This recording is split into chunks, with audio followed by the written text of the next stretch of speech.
Joy University, best emerging university in South India. For admissions, contact.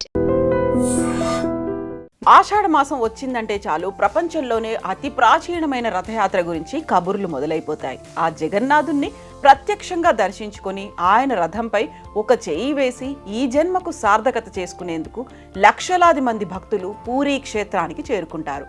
ఆషాఢ శుద్ధ విదియ నుంచి అంటే July 7 నుంచి 9 రోజుల పాటు జరిగే ఈ పర్వదినాల్లో వైష్ణవ భక్తుల సంబరాలు, సంతోషం ఆకాశాన్నంటుతాయి. జీవితంలో ఒక్కసారైనా దర్శించుకోవాలని చెప్పే అద్భుత ఆలయాల్లో పూరీ జగన్నాథ ఆలయం ఒకటి.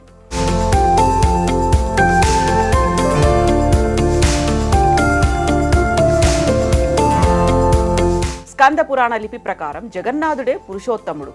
మానవులకు సద్గుణాలతో జీవితాన్ని ఎలా గడపాలో తెలియచెప్పడానికి ఆయన దారు బ్రాహ్మణ అవతారం ఎత్తారు. ప్రస్తుతం ఉన్న పూరీ ఆలయ నిర్మాణాన్ని 12వ శతాబ్దంలో రాజా అనంతవర్మ చోడగంగదేవ్ మొదలుపెట్టారు. ఆయన మనువడు రాజా అనంగ భీమదేవ్ పాలనలో పూర్తయింది. అంతకుముందు అక్కడున్న ఆలయాన్ని ఇంద్రద్రుమ్య మహారాజు కట్టించాడని అంటారు. పూరీ జగన్నాథుని క్షేత్ర మహిమ ఈనాటిది కాదు. పురాణాల్లో సైతం ఈ జగన్నాథుని మహిమను గురించి వర్ణించారు.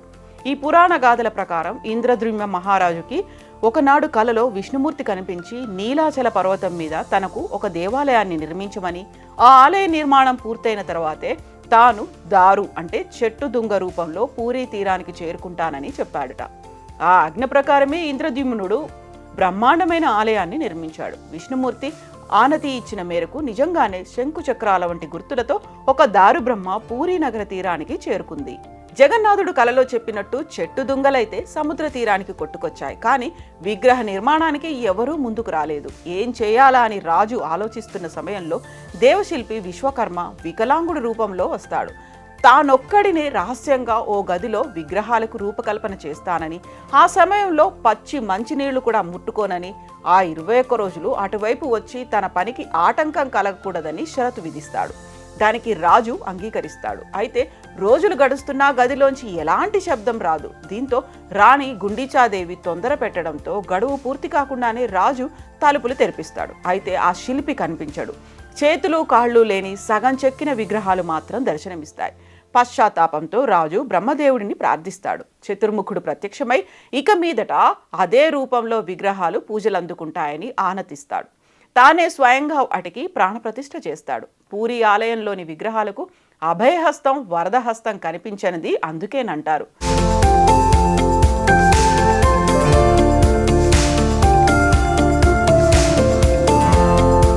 చతుర్దశ భువనాలను వీక్షించడానిక అన్నట్టు ఇంతింత కళ్ళు మాత్రం ఉంటాయి. అప్పటి నుంచి గర్భాలయంలో అదే రీతిలో విగ్రహాలను ఆరాధిస్తూ వస్తున్నారు. అయితే జగన్నాథుడు గిరిజనుల దేవుడని, నీలమాధవుడనే పేరుతో పూజలందుకున్నాడని స్థల పురాణం చెప్తోంది. పూరీ జగన్నాథుని ప్రత్యేకతలు 1, 2 కాదు. అసలే ఆ విగ్రహాలే తొలి ప్రత్యేకత. ఈ విగ్రహాలు విచిత్రమైన రూపంలో ఉండడం వెనుక ఒక ఐతిహ్యాన్ని చెప్పుకున్నప్పటికీ స్థానిక తెగలు ఆరాధించే రూపంలో ఈ మూర్తులు ఉండడం ఒక విశేషం. దానికి అనుగుణంగా జగన్నాథుని చరిత్రలో ఆయనను ఆదిమ జాతి వారు ఆరాధించుకున్న ప్రస్తావనలు కూడా కనిపిస్తాయి. అంటే ఈ దైవం అందరి వాడన్నమాట. ఇక ప్రతి 12 లేక 19 సంవత్సరాలకు ఒకసారి నవకళేబర పేరుతో ఈ దారు విగ్రహాల స్థానంలో కొత్త విగ్రహాలను సృష్టించడం మరో విశేషం.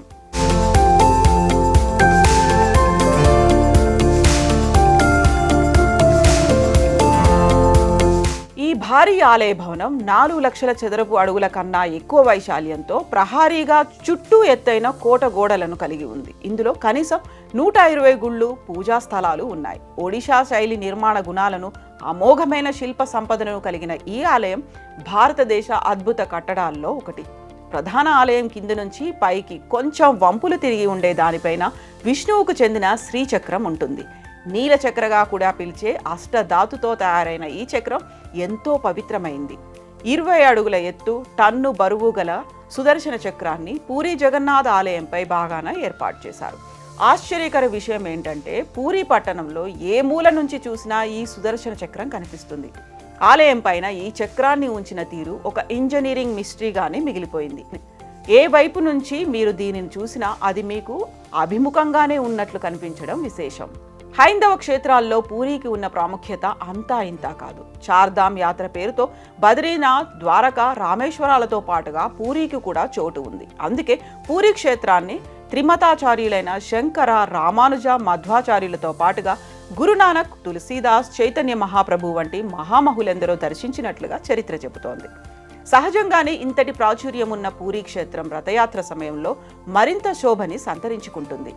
సాధారణంగా ఎక్కడన్నా రథయాత్ర జరిగినప్పుడు ఉత్సవ విగ్రహాలను ఊరేగించడం ఆనవాయితీ. కానీ అందుకు విరుద్ధంగా సాక్షాత్తు మూల విరాట్టులే రథయాత్రకు కదిలి రావడం ఒక అద్భుతం.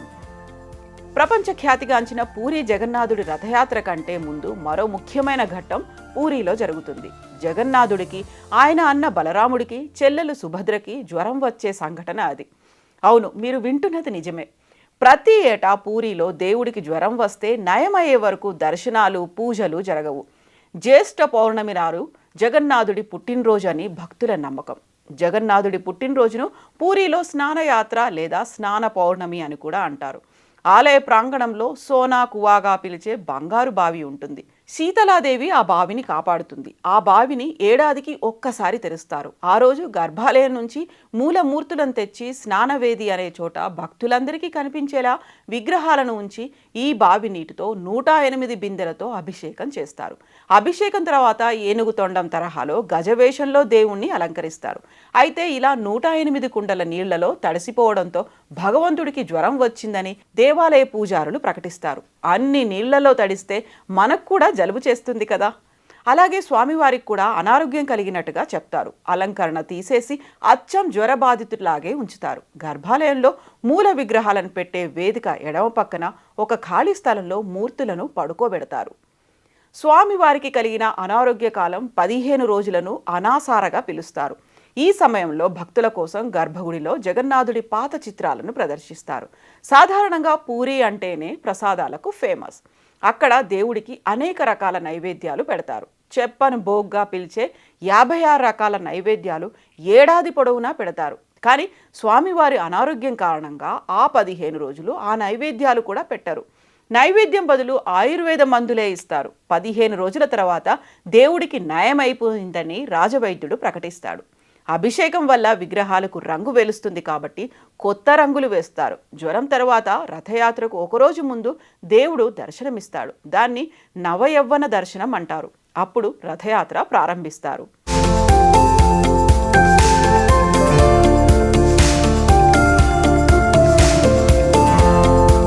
పూరీ ఆలయ ఆధ్వర్యంలో జరిగే ఉత్సవాలన్నింటిలో ముఖ్యమైనది జగన్నాథ రథయాత్ర. ఈ ఉత్సవం ప్రతి సంవత్సరం జూన్ లేదా జూలై నెలల్లో నిర్వహిస్తారు.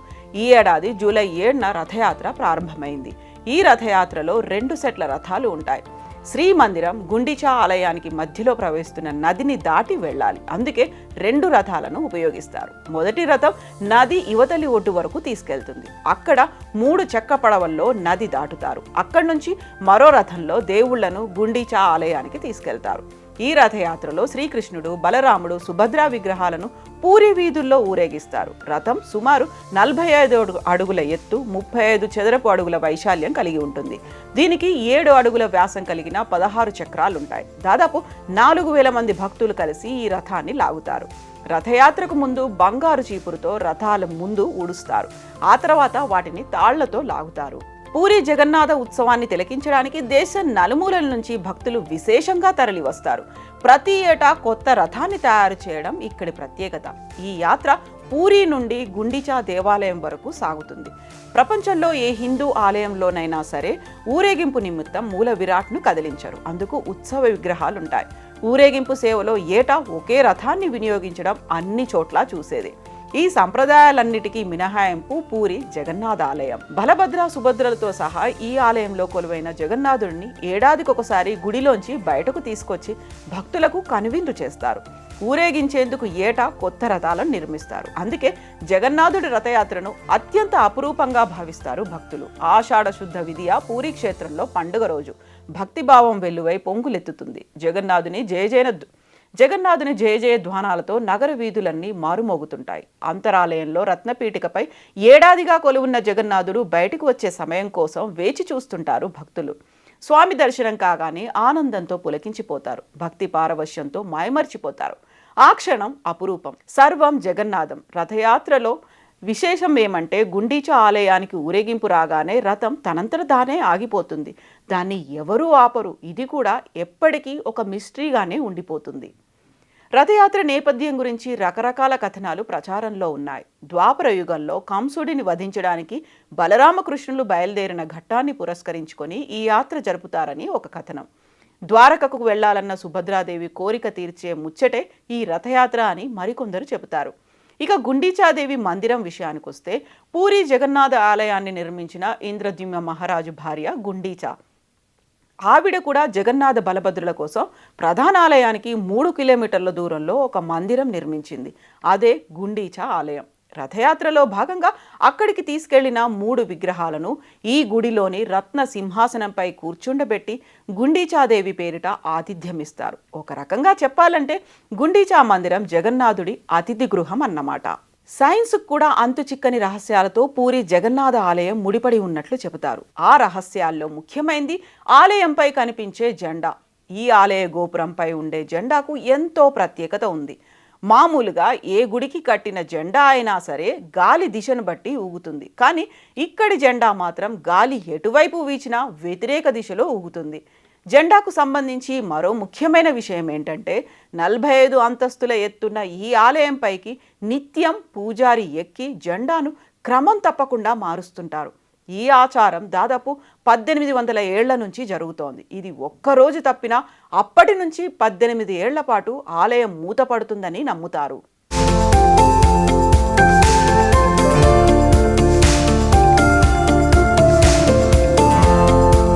పూరి జగన్నాథుడి ఆలయం వెలుపల నుంచి జగన్నాథుడి లీలలు ప్రారంభమవుతాయి.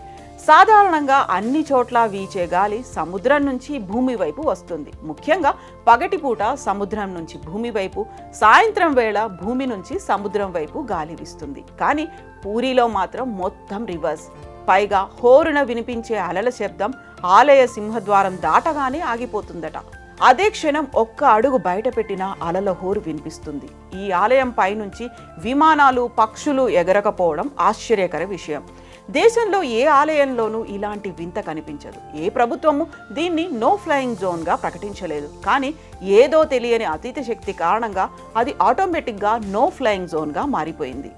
దీనికి ఇప్పటికీ శాస్త్రీయ వివరణ లేకపోవడంతో మిస్టరీగానే మిగిలిపోయింది. జగన్నాథ ఆలయ ప్రధాన ద్వార గోపురం నీడ ఎవ్వరికీ కనిపించదు.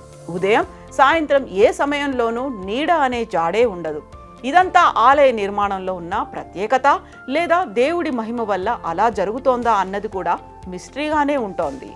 పూరి ఆలయాన్ని ఏడాది పొడవునా వేల మంది భక్తులు సందర్శిస్తుంటారు. నిత్యం ఒకే పరిమాణంలో ప్రసాదం తయారు చేస్తారు. కానీ ఎప్పుడూ వృధా కాదు. భక్తులకు సరిపోకపోవడం అనేది జరగదు. ఈ ప్రసాదాన్ని 7 కుండలు ఒకదానిపై ఒకటి పెట్టి వండుతారు. కానీ కింద ఉన్న కుండల కంటే ముందుగా పై భాగంలో ఉన్న కుండలో ప్రసాదం తయారు కావడం విశేషం. ప్రసాదం తయారు చేసినప్పుడు ఎలాంటి వాసన రాదు. కానీ స్వామివారికి నివేదించిన తర్వాత గుమగుమలాడిపోతుందట. పూరి జగన్నాథుడికి ప్రతి ఏటా భక్తుల నుంచి నగల రూపంలో భారీగానే కానుకలు అందుతుంటాయి. వాటిని రత్న భండార్లో భద్రపరుస్తారు. అయితే రత్న భండార్లోని లోపలి గదిని ఈ నెల 14న తెరవాలని ఉన్నత స్థాయి సంఘం సిఫార్సు చేసింది.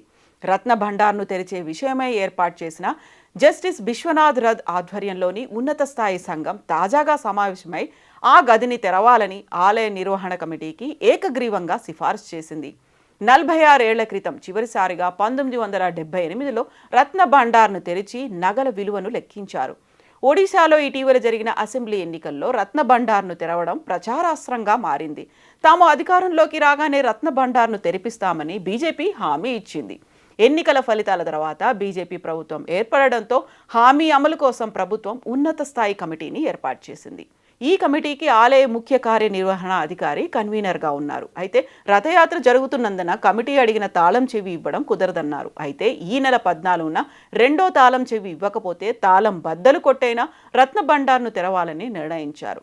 రత్న భండార్ను తెరిచి నగలు లెక్కించి అవసరమైన వాటికి మరమ్మతులు చేయిస్తారు. పురుషోత్తమ క్షేత్రంగా ప్రసిద్ధిగాంచిన పూరి క్షేత్రానికి శ్రీక్షేత్రం, శంఖక్షేత్రం, నీలాచలం, నీలాద్రి అనే పేర్లు కూడా ఉన్నాయి. పూరి అంటే పూరించేదని అర్థం. భక్తుల కోరికలు తీర్చే దివ్యక్షేత్రం కావడంతో పూరి అనే పేరును జగన్నాథుడి కరుణా కటాక్షానికి పర్యాయ పదమైందని భక్తుల విశ్వాసం. అన్ని ఆలయాల్లానే కనిపించిన పూరి ప్రవేశ ద్వారం నుంచి గోపురంపై ఎగిరే జెండా వరకు అణువణువు ప్రత్యేకమైందే, ఊహకందని మిస్టరీనే. ఇలా ఎన్నో ప్రత్యేకతలు, ఎప్పటికీ అంతుచిక్కని రహస్యాలను తనలో దాచుకున్న పూరి జగన్నాథుడి ఆలయం ప్రపంచంలోనే ప్రత్యేకమైంది.